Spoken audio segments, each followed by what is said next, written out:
If you enjoy my content on this or any other social media platform, please support my YouTube channel, QR code at the end of this video.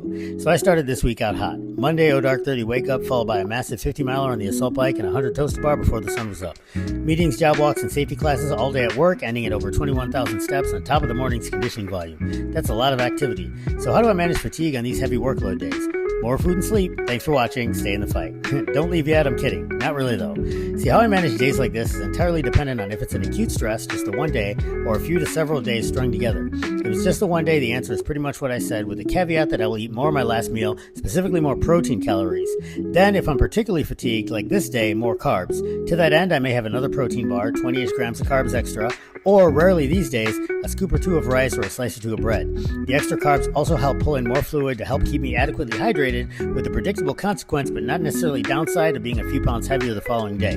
If I end up having to string together a week or so of these sort of days, I'll reduce or cut out lifting before letting my carbs get too high, or as a final resort, reduce but never eliminate my conditioning volume. If I end up doing that, the additional carbs become less necessary, and I'll stop at extra protein in my final meal.